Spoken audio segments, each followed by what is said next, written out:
Welcome everyone, welcome back to Beach Secrets podcast, where we interview the best beach volleyball players in the world and on the AVP. This is our first guest on the World Tour. Something I really wanted to do was when I travel on the World Tour to interview top beach volleyball players from the world, and here we have one of really good players I played many times against. He's under 20 European medalist. He's under 22 European medalist. He is World Tour medalist on the Future Challenger elite level. He won elite recently, and he's also Olympian on the last Olympics. He's arguably the best French player that plays right now, and maybe ever, with how many titles he won. Arnaud Gauthier-Rat, welcome. Hi, thanks for having me. Yeah, I'm so happy we get to chat a little bit. We're currently in Turkey on a Nations Cup. I'm not sure when this episode is going to go live, but I get to catch the other pool because we were not in the same pool. They're still playing, so we have a couple minutes to talk. But I'm excited just to share your story. The whole goal of the podcast is for beach volleyball players just to be able to get their stories out, and for all the fans to meet you guys. And you're definitely someone really special. And I play against you many times. Honestly, I hated it because you're so competitive. And I remember we played in under 20. So that was probably, 10 years ago, 11 years ago? Maybe also in Montpellier. And I remember it was so tight. It was me and Lozic against you and Lazou, and yeah, that was fun. But now you've been doing great. There's a new partnership, but I think we're gonna go to that a little later. I want to start fun fact that you play ping pong. So table tennis. How did that started, and how did you end up playing beach volleyball? Yeah, well, I didn't think it would start on table tennis already. You have good informations. Yeah, I love ping pong. It's my second sport. You can play. It's a sport where you don't get injured. We just played in China. We're coming back from China last week in Xiamen, and we went with Theo, my new partner. We went to stadium to play table tennis. And I even saw you beat someone. Yeah. Then after the locals, like Chinese locals, they saw me play, and then they wanted to Nice. started lining up to play because I used to play in the national level in France, actually highest national level for 4 years. I played for 10 years Wow. in total, from 10 years, from 8 to 15, 16 when I started playing volleyball. This was my first sport. I loved it.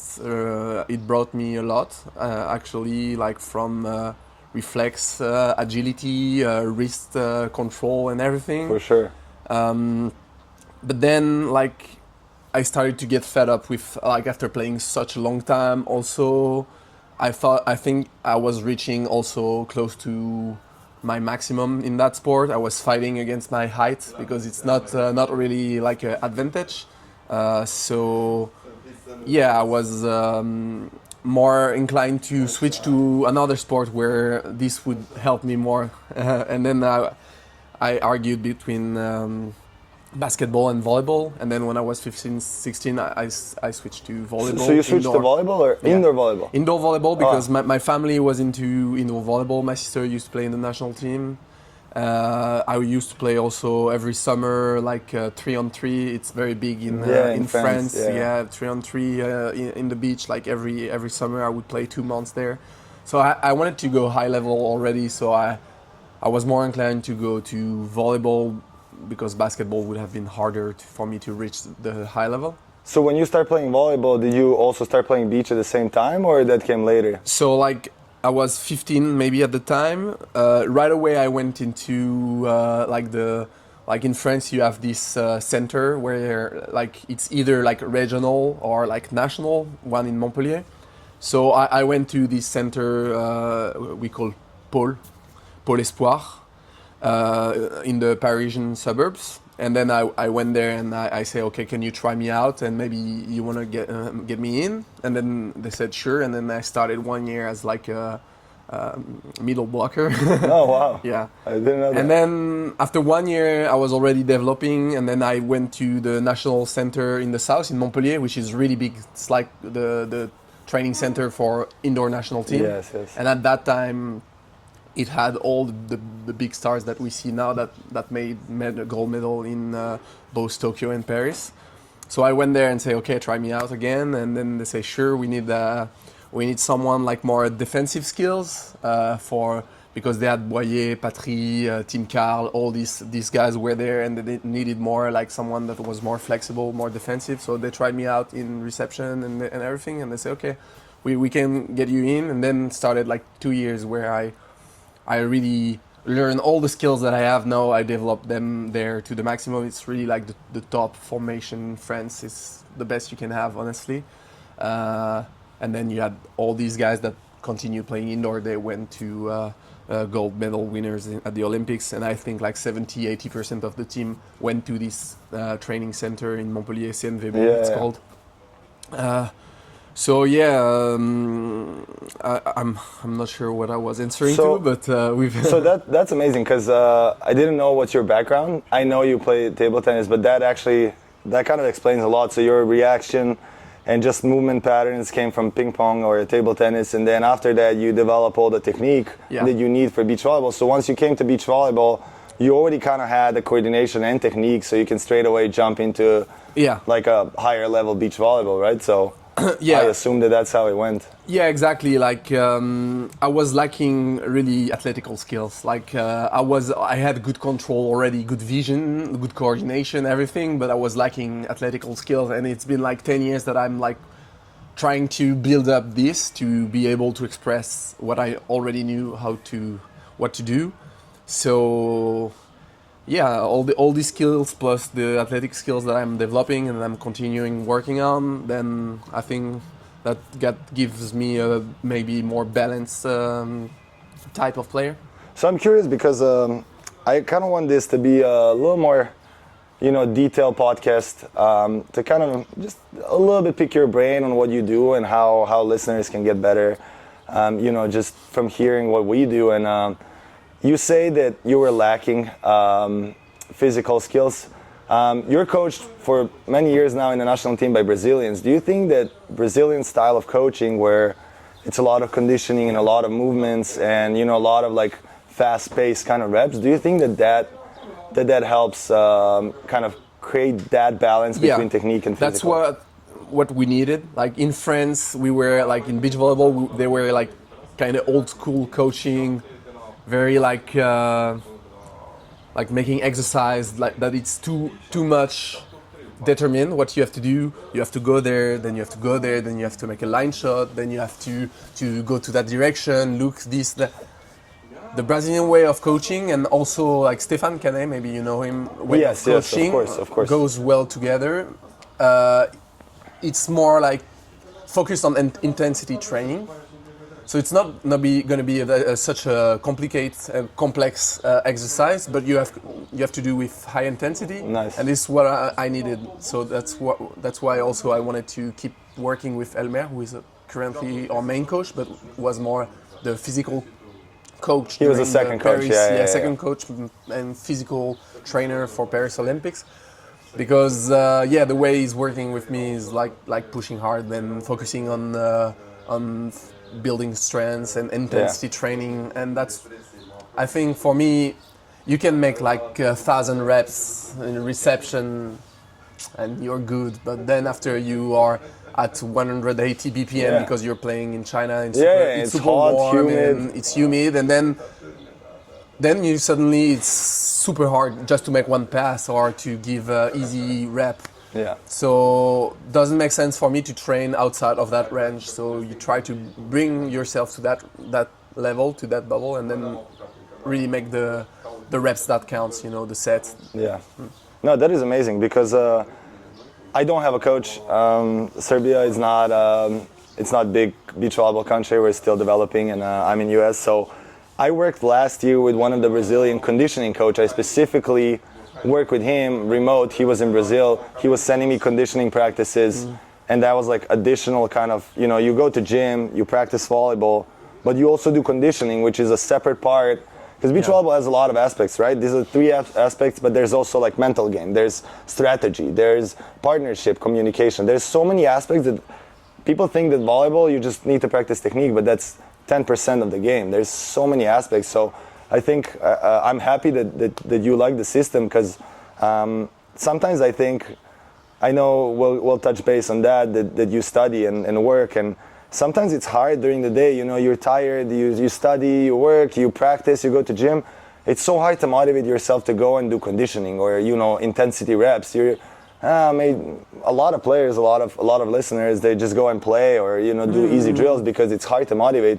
Having someone like that, like Brazilian coach, who's going to motivate you, to like, hey, this is what we do today, and you have to do it. I think that's good and it's helpful. Yeah. Also, I think that's something that's a wrong vision of training, is having like a built-in week and say I have to make that many gym or that many training sessions, that many.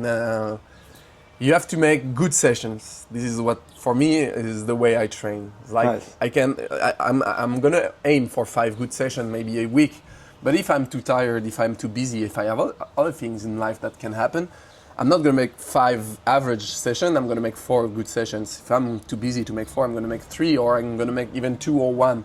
I think it's only working, the training and what you're building from it, it's only working if you're putting in high intensity. So I go in 45 minutes before, I warm up everything. So when the training starts, like every minute counts. And I think that's how you progress. Because if you go but you're too tired and your mind is not focused 100% on training and you're thinking of your problems and everything, then you're making repetitions, but they don't count. They don't feel the same. But I'm curious now, when you mentioned this, something that I motivate myself when I'm tired and I'm like, okay, I'm gonna go. I kind of consider it as, I'm tired, but this relates to I'm in China and I'm tired and I still need to side out. So when I'm tired and I practice, I relate to it. Okay, now you need to practice like accurate, because that's kind of how it's gonna be in the tournament when you're tired. So you're saying, okay, when you're tired, it's not great because you don't get the top touches, but how do you like relate those two? I'm going to clarify. So there's 2 types of tiredness. So the one you want is you're rested. Like, I mean, you sleep well, you eat well, you're healthy. And then you put yourself in the zone where you're super tired. So you make like hard physical work. And then when you're tired, then you're going to make reps that are going to count. This is one kind of tired. If you're too tired because you lack sleep, you have bad life hygiene, or you have problems at the moment. In life, In life, then you're gonna build up problems and injuries and everything. You're risking, This, don't force yourself to go to practice, in my opinion. Make a light gym. You can still do some work. You can make some technical work. You can work on yourself. You can work in strategy. You can do, like you said, there's so many things that you can do in beach volleyball to progress. Do those things at this moment, but don't put yourself too hard. Like, this is something I used to do. Like, but even if I'm tired, I have to go, because when I'm gonna be tired, no, you need to rest. To play good, you need to be healthy, to be rested. That's the most important thing for me. I would rather skip a session and don't feel like this little shoulder or knee pain, rather than go on extra training. But then during the tournament, I build up fatigue. So no, that's really wise words. And I remember when we were a couple of years ago, when me and Lazar practiced with Perisic and Schweiner, 2017, we practiced with them on all the camps, and we were good friends. And I remember we came to one tournament, maybe it was United States Fort Lauderdale major, and Czech guys were there. We were there for a month and they came for 2 weeks. And before the tournament, they took 3 days off. Before the tournament, in the week. And me and Lazar, we practice every day. We're like, what is this? They take 3 days off before the tournament. Why didn't you take before? But now it makes sense, when you get a little older and you understand that you're not going to improve in one session. You're not going to learn how to spike in one session. It's more important that you're rested, healthy, explosive, and motivated. I think motivation is also important. If you play non-stop, when you come to match, you're like, But when you're hungry to win because you didn't play a couple of days, like even for us, like 2-3 days when you don't play, you're like, okay, I can't wait for practice. But this is hard because you feel like some kind of guilt when you don't practice. I know this because a lot of even high-level athletes from indoor, I know a lot that in their club, top world clubs, even Italy or other Turkey or they're saying, yeah, the coaches are pushing us non-stop. Yeah. Like I feel this, but we still have to practice. And this is like maybe anchored in like old way of practice that you have to go every day hard. In my opinion, you have to give 100% of what you have the day you're practicing, and then try to put yourself in the conditions to be as well rested as possible. For sure. And now when you explain all of this, I'm really curious, like, you say you were different before, you were pushing hard, or maybe you were not physical, so maybe you were not working on right things. Who taught you this? Like, do you think it was one of the partners? Like, did you learn this from one of the partners? Because let's say Crew had crazy good ethic, right? Yeah. You would come 45 minutes, he would come an hour and more. Like, he was like, in my opinion, like super good, like ethic player. I'm curious if that partnership changed you, if maybe before that, like when did it click and be like, okay, now I understand what I need to do for myself? With Youssef, we clicked right away because we had the same approach. So like we would come together like 45 minutes before warm up. So yeah, every minute counts in the practice. He's insanely disciplined, like going to gym even when it's hard, when you have jet lagged, and then he's gonna make it. He's pushing everything. He's maxing everything in health and hygiene and in the gym. Work ethic. You said it. But I think before, when I used to play indoor, I've experienced overload training, like when you train too much, and this brings only bad things. I think there are many scientific studies now that shows that if you overtrain, if you overload, then nothing good come of it, and you risk a lot injuries. And I've been in that phase, but then you don't realize until you get out of it. So it's very hard. So you have to trust someone, your coach, or that knows how to handle the workload. And if I have to reflect on the last 10 years of practice that I have done, I think that one of the key aspects of training is workload management. And it takes so much experience and knowledge about modern training to apply it. For sure. Because you want to push harder. Like, for example, I've been told by previous coaches, like, yeah, but if you're under the level of some top players and they train a lot, you need to train more to catch up. Yeah. But it doesn't work that way, because they train more and they can handle a higher load. The best you can do is try to build up the load to catch up with them, but it's going to take time. Yeah. And you cannot catch up with them by doubling your load. It just doesn't work like that. For sure. Okay, and I'm curious, so you said that your sister played for indoor national team and your grandpa played for basketball national team, right? So do you think that this was a pressure on you when you were starting, or was it actually like a boost, or like, okay, I know that I come from really successful family and I know that I got it too. So was that a pressure, or was it a relief? And I really never thought of it. Like I knew, like I had the feeling that I could do something from sport, that I felt I was special is maybe over exaggerating, but I felt like I trust my abilities from the beginning, that if I work well and if I did the work, I could achieve the top level in any sport that I could work on. And of course, volleyball was a little bit easier for me, but it was never pressure or anything. It was just like, yeah, maybe a role model, but no, I've never seen it that way. And actually, I don't talk sport with my grandfather a lot, or neither with my sister. So nice. Just well. Anyway, that's nice. Congrats to your family as well. And then I think, like when we talk among ourselves, we often talk about Sorum, how he has this like special effect of some superpower that when you watch him, he doesn't look crazy. He's not anything fancy, but he has this magic to win. He just has this like crazy skill that is, you can't see it, but he knows how to win. And we played him on the underage. I play him like 2-3 times, and I think you have that too. When you think about it, like all the partnerships, I think, except maybe with TRC. I don't know if with TRC you got a medal as well, but I know with Lazou you got a medal, right? That was, you guys started together. Then you play with TRC. Then you play with IA, right? You got a couple medals, and then you play with Crew. You got definitely like really good success, and now you're playing with Rotary, and again you have medals. So whoever you play with, you're doing successful. So I think you have this like this magic, like that you know how to win, and it doesn't matter. You played blocker before for how many years, and then you transition to defense, and I bet that people doubt that you can play defense, but you proved them wrong. So what do you think that makes you win? Like, is that mental? Is it technical? How do you explain? You mentioned Sorum. Also, I think one quality that for me is the most important for a high level, or that I respect the most amongst high level players, is like the decisiveness, and is the capacity of making like the good plays, like the one that counts, like that switch the game or that kills the game. And Sorum, you see him play, of course, he's a fantastic player, but sometimes he's making really bad games or medium average games. But then with the skills that they have as the team and the difference that Andy can make in the block, you know that it's going to be 2019 for them, and he's going to have one side out to make.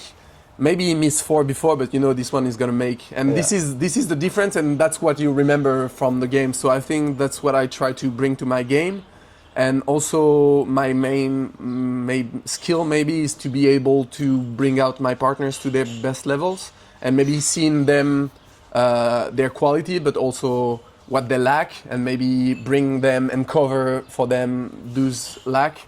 And I think I'm from this kind of player that maybe doesn't stand out that much as well, that is not so impressive. Like you can see some impressive athletic player like Passereau, Ayer that we have now in the national team, but also that can bring his partner to his best level, and as a team make a difference and make maybe more results. So when you say make your partner, like get him to play his best game, right? Yeah.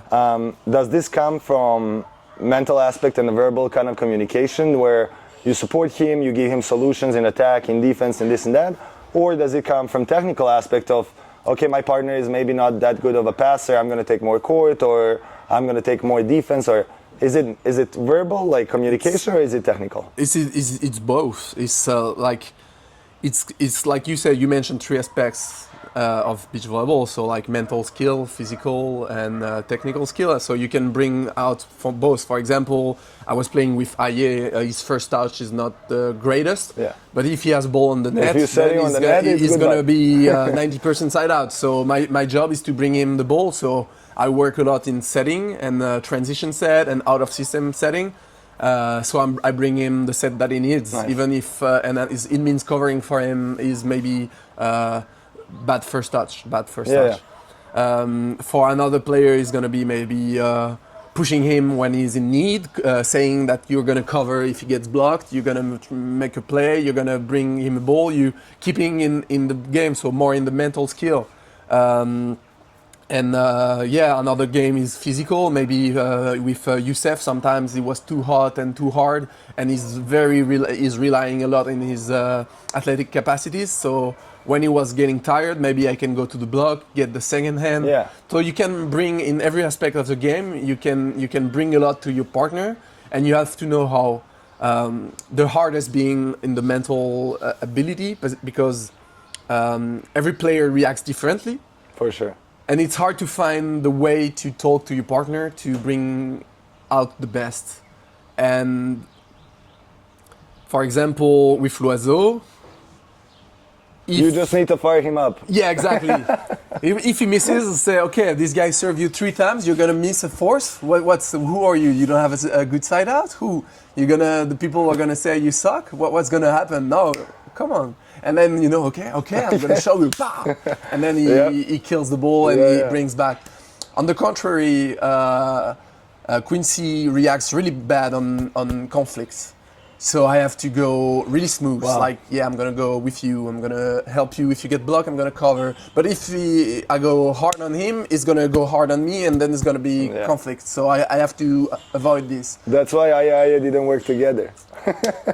That's also, they're both working that way, and they go really, really fast in conflict. So the mental was not synchronized in that level. And with Theo is more. Yeah, a bit of both have to feel, but he feels the game of all my partners is the one that feels the game the most, even if he's younger. So yeah, you gotta find that, and it's not so easy. But you can also get help from previous partner or maybe a mental coach or someone that knows this. Wow, that's amazing what you just shared, because I think a lot of players who listen to this, we always focus on technique. We always focus on what can we do better. You know, we need to work on this. We need to work on side out and this and that. And they forget that in the end, beach volleyball is a short game, and it ends up being really quick and mental. And I think not only that you need to know your partner, like now you're playing with a younger guy and I'm playing with a younger guy too. And we just had this conversation. It's not only that I'm here to help him. He needs to learn about me. Because if I'm getting served and I'm in trouble, he needs to know how to help me. Yeah. And John Mayer, one of the best U.S. coaches, in my opinion, maybe the best U.S. coach. He was coaching Marine for a year in LMU, and I know his work, and it's amazing. And he was teaching them that they need to literally have conversations with the partner of, hey, when you're in trouble, what do you want me to do? You know, like these conversations where you tell your partner, I like to be, you know, let's say I'm Quincy, and I tell you, hey, I don't like when you come aggressive. I like when when you're so. And I think we sometimes, you know, especially as guys, you know, kind of, you know, having this like bro connection, you like turn around, you forget about this, like, it's kind of intimate, like, you know, relationship moment. And also, it's hard even to say, because it's hard to know what you react to, because you don't ask yourself that question. And actually, even for me, I know really a lot about how to handle the partners that I had. But if you ask me that question, I'm not sure what my answer would be. I'm gonna say talk to crew, which is a good idea too. I never thought about that too. Yeah, talk to my previous partners. But yeah, it's hard to know even for yourself, what do you need. Yeah, no, that's a great idea, because I never thought about that. Like, okay, I can ask his partner, like, hey, when you guys were under pressure, what did you do to help him? You know, because I feel helping your partner goes a long way, because when one guy's getting targeted, and especially like if side out is not there and it's 19-18, you need to know how to help him rather than put pressure on him like, hey, you need to side out now. Okay, like I'm trying, you know. Like I think that's a big aspect of the game, and that makes sense. That makes sense that got you where you are, because obviously you had success with all the partners. But I wanna jump into a really interesting topic. You and crew played together for 4 years. Was it 4 years? Yeah, a little less, because it was after Tokyo, so like three and a half, right? Two and a half, 3 seasons. So that was a surprising team, because I was like, who's going to block? And you know, crew. I think crew came out of injury or something, and obviously you guys like build a team, and then when it came close to Olympics, Olympics was in Paris, so France had one spot guarantee in the main draw, and since Marine is French, I know how it was, that it was really not decided who's going to go to Olympics. And we were coming closer to Olympics, but we still didn't know which French team is going. And it was you guys, so you and crew, it was Basron and Linel, and it was even Canet Rotare, who were really high seeded. At one point, they were highly seeded on the entry level, I think, entry points, which was crazy. So it was actually exciting for me. Okay, like who's going to get the bid, and what like French coaches have to decide. Like, is it going to be a tournament? Is it going to be their decision? Is it going to be whoever is the highest seeded? So I'm curious how you guys felt at that moment, because you didn't know the clear answer. I know you fought for it. And then for all the listeners who don't know, you guys went to Continental Cup and clutched and played great, and even Rotare showed up and played perfect that tournament. And you guys got the bid. But before you knew the two teams are going, what was the feeling? Was that really like a good motivation? Or was it a little concerning on like, even though we perform great, we might not go because indoor guy might get the bid because they came from indoor? Well, I think to start with, we have to go back to the beginning. So when we formed the team with Youssef, with crew, there was the will of the federation was to bring top indoor teams, because they thought like indoor is doing so great. So if we take great indoor players, they're going to be better than the top beach volleyball players, because in the pyramid they put the indoor players and then after the beach volleyball players. So they said, okay, we're gonna make these top teams, Linel, Basro, and we're gonna bring them to beach volleyball, and basically give them everything, every resource that we have, so that they become the main French team. On the other hand, without directly kicking us out with Youssef, we were on the verge of like being ejected from the national team, and they gave like continuously giving us standard goals that we have to reach, like qualify to world champs, standard the point system, and every time like raising a bar and saying you have to make this, you have to make this, you have to make this. But these rules only apply to our team, like, you know, so then after every time we secured the line, they were saying, yeah, but this only apply to you, and then keep going.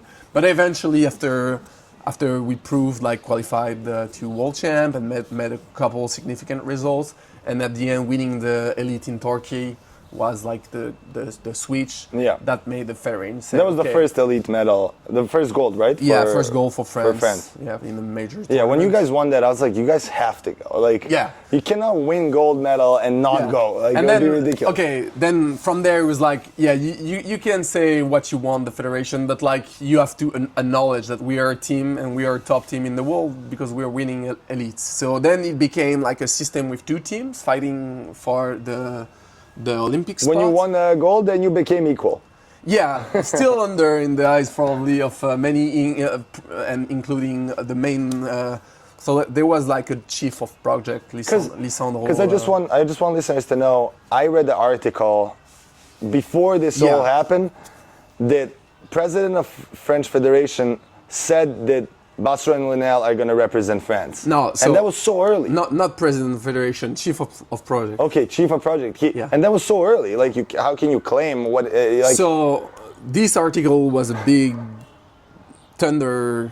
I bet you got a lot of messages after that. Yeah, we did. So then, okay. After that, we were still supported by federation. We never cut the support in the end. They were always there, but because it cost a lot of money to make an Olympic qualification. So they were always supporting us, and then they started believing in us, and it was more cooperation.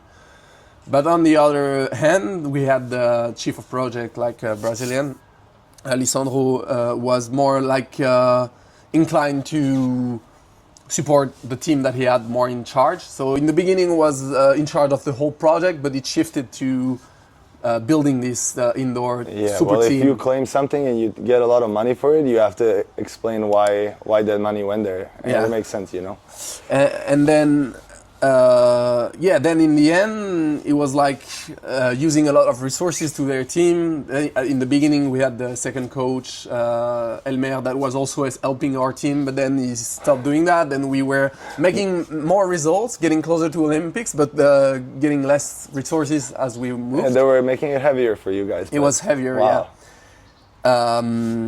And then we had the Olympic rules that were decided more than 1 year and a half before, because it's like by law, I think, when you're hosting Olympics, it's not only you're saying the coach is going to decide for the Olympics. It doesn't work that way, because you have to be, from the Olympic Committee, you have to make clear rules on how it's going to be decided. How do you decide who's the better team? And then 1 year and a half before, 2 years before, you have to make a paper, official paper, legal document, where you state the rules. Yeah.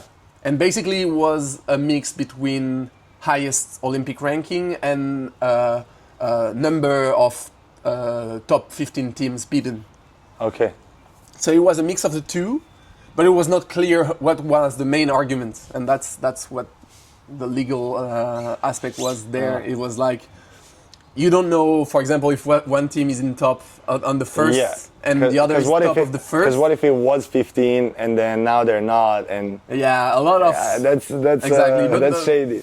Now for this, I think they made a clear rule. It was at the moment of the game, it was top 15, which is, in my opinion, not very smart, because if you beat a team and then they were top 20, but then they get to the Olympics because they are top 15 and you beat them already, what happened for us, for Evans Budinger? They were at the Olympics. We beat them 3 times before the Olympics. but he didn't count in that top 15 list, because at the moment of the game they were not top 15. But anyway, so the big struggle was for us, because we knew that the chief of project was pushing for the other team, is the only way we get to go to the Olympics if we are up in both of the categories, because if there is 1 and 1, they're going to get to decide which one is the main one. So for us, it was a fight until the end. Number of team beaten was clearly for us. I mean, we beat, 6, 7, and the other, they had 1 or 2. They beat Sweden in a very good game. But then, it came to Olympic ranking, and we were kind of close. And there was also just the off season before the last months of the Olympic race. Krug had like major injury. He torn his biceps tendon, and it was like the kind of career-ending injury. It was really hard to see and hard to witness. And I was like, okay, there goes the Olympics right under your nose. But somehow, like you mentioned, his work ethic. He worked like super hard to come back. I didn't even think he would be able to spike again at one ball. Like torn biceps. You could see this distance between his tendon and his muscle was like really pulled. And then he shifted also his game, started more poking, more like adapting. Which is impressive again. Yeah, like playing with the left hand as well, and it was really a lot of respect to coming back from this kind of injury to being able to, after our second tournament in the restarting, we make a medal, second place in Xiamen, in Challenger. And that put us up into the Olympic ranking list. And then it became like super stressful for the last couple months, weeks. The deadline was in Ostrava. And we were still up with a comfort advance, but still you don't know if they make a quarterfinal or semifinal in Ostrava, then they get to go higher than you, and then you don't know what's going to happen in the Nations Cup.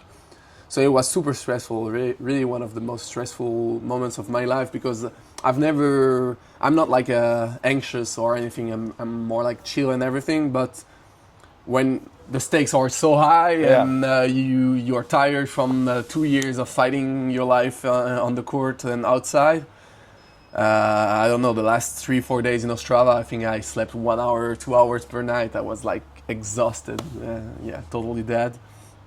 And then after Ostrava, so they lost in qualifications against Herrera Gavira, then we were the top team in a legal way, because we were better in the Olympic ranking and we were better in the top teams beaten.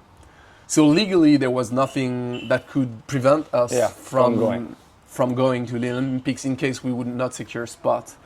That's when came the article you mentioned earlier from the chief of project saying, I've decided who my team will be for the Olympics, and it's going to be the other one, not the one that is meeting the criteria of the Olympic Committee. And I'm not sure what the goal was from Lisandro on that. It was maybe to put pressure on the federation, and his way was saying we're hosting the Olympics, we can make the rules, so we don't need to respect those criteria. Yeah. And we were like, what's happening? Yeah, now you guys could vote a lot. So right? It was very stressful. We were pretty confident that even the federation was not supporting this article, because it was kind of putting pressure on them to avoid the rule of the committee and the federation. They play by the rules. So this came out a little off nowhere, and I don't know, we were still pretty confident we would secure a spot. Otherwise, it would have to be like some sort of legal process, and nobody wanted to go that way, I think. Yeah, for sure. But it was still a very stressful environment, while being not sure definitely who would get a spot. So when you went to Nations Cup, and we went you still to didn't know? Cup, we were in that situation, mental situation. So nobody knew at Nations Cup. It was not definitive. Sure. There was not some kind of official statement who would be.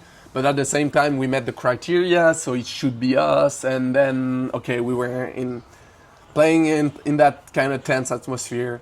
But also, Theo came in because Youssef was injured. And that brought a lot of someone that from outside, like a younger, bringing fresh energy, less stress to the And team. he's a really good player. And playing amazingly good beach volleyball. So I think if we had played with Youssef, probably we would not have won this tournament, probably. And the fact that he was injured, instantly we said, okay, let's not try to play injured. We need someone fresh. We need to go all the way. It's like 6 games, six encounters. So we brought Theo, who answered yes directly, and brought a lot to the team. Wow. Well, I remember I watched, and when you guys won, like obviously Marine watches all the French games, and when you guys won, I was really happy because I know everything you guys went through, and I'm like, we're good friends. Like we played, I don't know, 4, 5, 6 times. I played crew after that also many times. I play IA many times. So I know all of you guys, and I was really hoping, knowing that you and crew paired up for this and really fought for it, and I know everything that happened with Federation. I was like, I really wish that you guys win, just because it's at home, and just how often do you get a chance to play in your country at the Olympics, right, in front of like that many people, and represent country and not yourself. And I just thought it was special, and I was really hoping you guys were gonna win. So when you won, I was like, I think I texted crew. I was like, I'm so happy for you guys because I know you deserve it, and it was definitely a relief, I bet. Yeah, a relief for everybody. Also, like, it was tense between the teams, but not in a emotional or a personal level, because everybody was stressed and wanted to, of course, go to the Olympics and perform there. But I want to mention that, like, the other guys, like, we were very happy to bring them also with us to the Olympics, because I'm a very good friend with both of them, especially Remy, that I know for a very long time. And it would have been atrocious last 3 years if the players we had in front of us were not people of value, but like it could have been like hard blows under the belt, and everything could have been such stressed. It was already stressful, but could have turned really bad, because in this kind of stress and with so much at stake, people, they can turn like the bad aspect of their nature. It can go really ugly. And it was never the case between the players, and everybody was respectful and only trying to fight for his good and not for the worst of the other.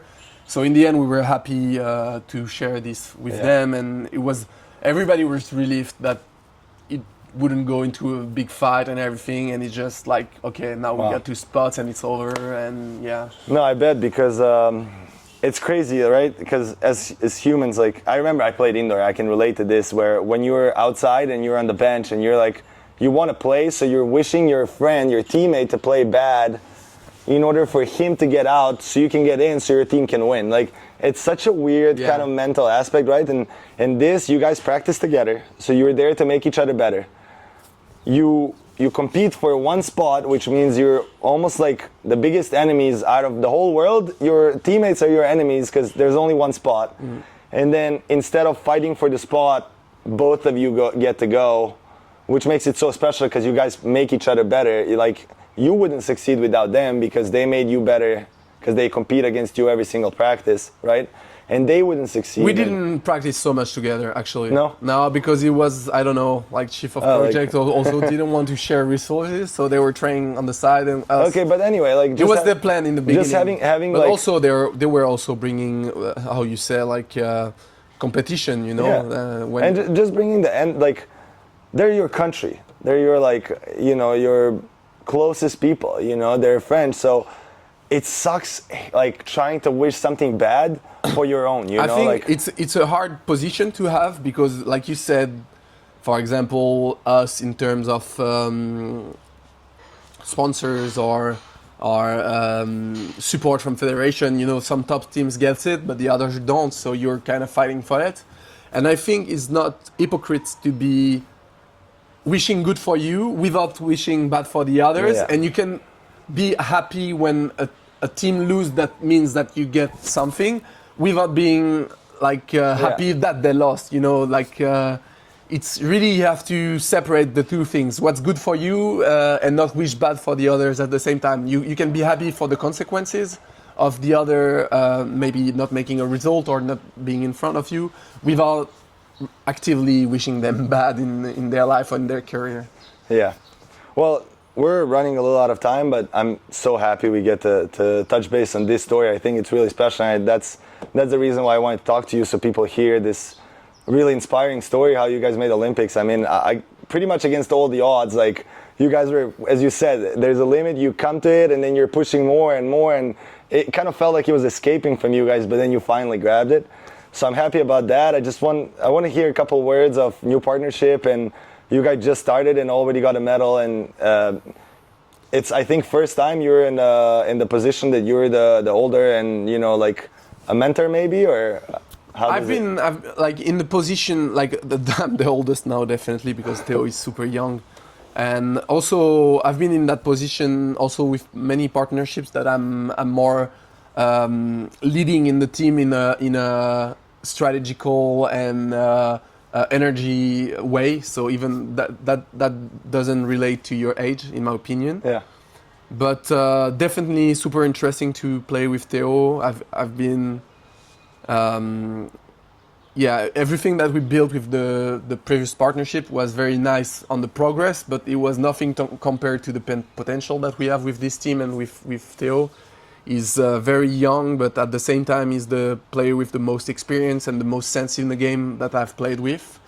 And I'm really impressed. I think he can be one of the top 3 players in the world. I think so too. And my goal is going to be to bring him to his best, so we can have a very solid team and make it to, I think we can do something together. So we have big goals, but we're also in the building now. You mentioned the medaling exam, and I'm happy to give him his first significant result in Challenger and Elite, and I think it's only the beginning. And we're trusting in ourselves, and we're working very hard. He's also a good worker. I cannot find any default at the moment. Yeah. Maybe it's the honeymoon phase, like we call it. But super impressive player, and I'm very excited to. I love to hear that you didn't say, "Oh, he's a big blocker, and you know it's easier to play behind him, and he jump sets. It's easier for me." You said, "I want to make him the best player," which shows that you're mature and a leader. And I love to hear that from you, and that's why you succeeded everything you did. And impressive career. I think I'm not sure. I didn't check all the rankings, but I think you're maybe the most awarded player from France, which.